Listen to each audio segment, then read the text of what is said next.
Hello दोस्तों, स्वागत करता हूं मैं अपने चैनल अनल केमिस्ट्री क्लासेज पे आपका। दोस्तों, आज का वीडियो जो है बहुत ही महत्वपूर्ण है और मेरी टारगेट है कि आप लोग इस वीडियो को 151 लाइक्स दें। और यदि 151 लाइक्स मुझे मिल जाता है तो मैं आप लोग को अगले वीडियो में 5 इम्पोर्टेंट क्वेश्चन देने वाला हूँ जो कि इस चैप्टर से बहुत ही ज़्यादा रिलेटेड है और आपके बोर्ड एग्ज़ाम में बहुत ही हेल्पफुल रहेगा। तो आइए स्टार्ट करते हैं दोस्तों। जैसे कि हम सब ने देख चुका था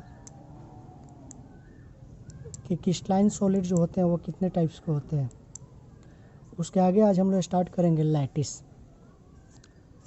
तो जो लैटिस होता है, लैटिस का हिंदी होता है जालक। अब लैटिस क्या है इसके बारे में समझिए। Regular arrangement of constituent particles, समझ गए होंगे आप लोग, कंस्टिट्यूएंट पार्टिकल्स इन 3D, या इसको ऐसे बोल सकते हैं और क्या, regular arrangement of point is called lattice. यानी कि पॉइंट्स के कंस्टिट्यूएंट पार्टिकल्स के रेगुलर अरेंजमेंट को 3D में, 3 डायमेंशनल में रेगुलर अरेंजमेंट को लैटिस कहते हैं, यानी कि जालक कहते हैं। आइए इसे हम लोग पॉइंट्स से बनाकर समझेंगे।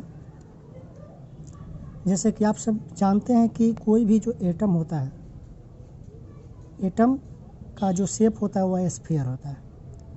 इसके अंतर्गत एक सेंटर पॉइंट होता है जिसे हम लोग न्यूक्लियस भी बोलते हैं। तो आप स्फीयर से भी समझ सकते हैं या चाहे तो पॉइंट, सेंटर पॉइंट देकर भी समझ सकते हैं।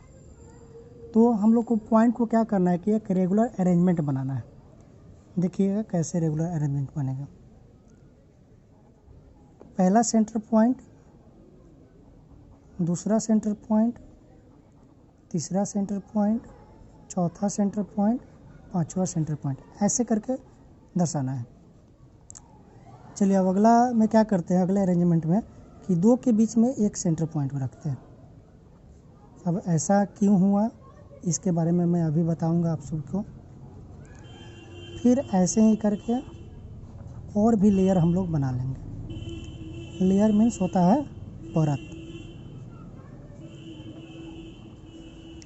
तो क्या होता है कि ये सभी लैटिस है। अब आप क्वेश्चन करेंगे कि भाई जो है ये दो बिंदु के बीच में से एक बिंदु को क्यों रखा है।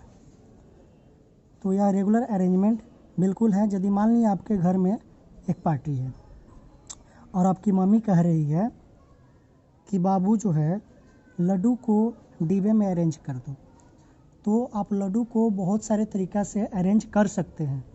बट यदि दो लड्डू के ऊपर एक लड्डू को रखते हैं तो इस तरह से जो पैकिंग एफिशिएंसी होता है वह बढ़ जाता है। तो पैकिंग एफिशिएंसी क्या है हम लोग आगे पढ़ेंगे और इस तरह के अरेंजमेंट हम लोग यहाँ पे करते हैं।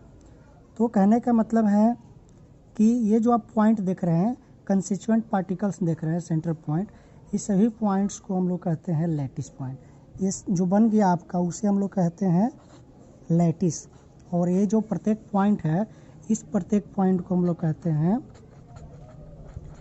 Lattice point. क्या कहते हैं बाबू? Lattice point. अब समझिए, लैटिस पॉइंट्स हम लोग समझ गए कि लैटिस में जितने भी प्रेजेंट होते हैं पॉइंट्स उसे हम लोग लैटिस पॉइंट कहते हैं। इसके आगे हम लोग देखेंगे यूनिट सेल। यूनिट सेल समझेंगे, उसके बाद से इसमें बहुत सारा चीज़ मैं बताने वाला हूँ। यूनिट सेल मीन्स होता है एकक कोशिका। यूनिट सेल बहुत ही इंपॉर्टेंट टॉपिक है, समझिए। इसका परिभाषा आपसे भी लिखेंगे। The smallest 3D unit, 3D unit means हुआ आपका 3 dimensional 3D unit which can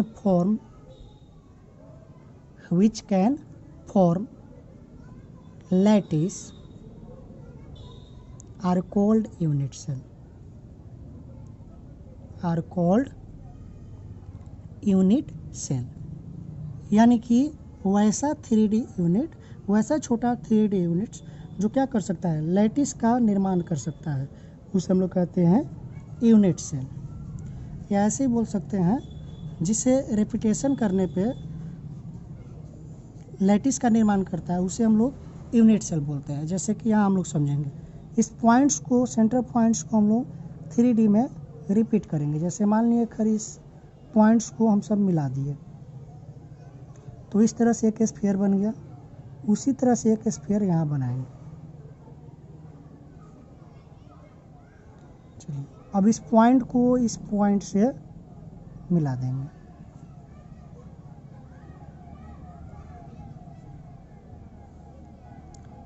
तो यह एक क्यूबिक क्रिस्टल बन जाएगा। आप सब 9th-10th में बनाए होंगे क्यूबिक, जो कि इस तरह होता है।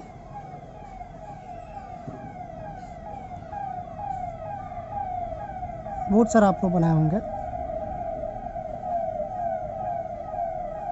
तो कहने का अर्थ है जो सेंटर पॉइंट होता है तो उस पॉइंट्स को लैटिस पॉइंट कहते हैं, ठीक है ना।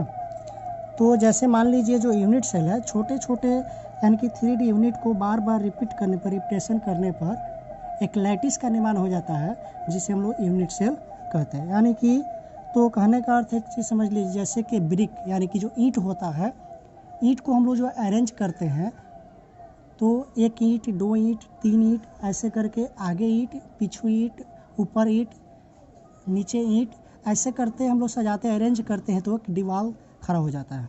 तो उसी तरह यहाँ पे हम लोग इस यदि बॉक्स को हम लोग आपस में अरेंज किए हैं तो क्या हो रहा है, एक लैटिस का निर्माण हो रहा है, तो जिसे हम लोग कहते हैं यूनिट सेल। यानी कि चलिए अब और भी करके आपको दिखा देते हैं। जैसे इस बिंदु को हम लोग और भी अरेंज कर लेते हैं इस तरह से, तो देखिए क्या होता है। यहाँ से इसको भी करेंगे हम लोग।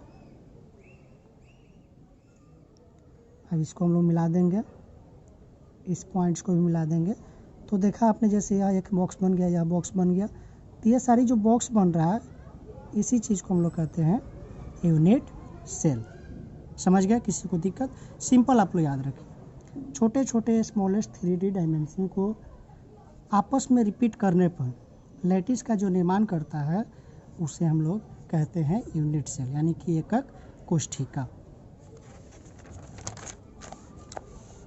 दोस्तों इसके बाद हम लोग जानेंगे यूनिट सेल के कितने टाइप्स होते हैं। यूनिट सेल को मुख्य रूप से 4 भागों में बांटा गया है। कहीं कहीं 2 तरीका का दर्शाता है, जो कि आइए देखते हैं कौन कौन सा है। एक होता है simple unit cell. Simple unit cell को प्रिमिटिव यूनिट सेल भी कहते हैं। और दूसरा होता है सेंटर्ड यूनिट सेल। तो सिंपल यूनिट सेल और सेंटर्ड यूनिट सेल में 3 यूनिट सेल होता है। एक होता है बॉडी सेंटर्ड यूनिट सेल, दूसरा होता है फेस सेंटर्ड यूनिट सेल, और तीसरा होता है इंड सेंटर्ड यूनिट सेल। तो आप ऐसे भी सिंपल बोल सकते हैं कि यूनिट सेल 4 प्रकार का होता है: simple unit cell, body centred unit cell, face centred unit cell और इंड सेंटर्ड यूनिट सेल। दोस्तों आज के लिए इतना ही, फिर हम लोग मिलेंगे कल। All the best.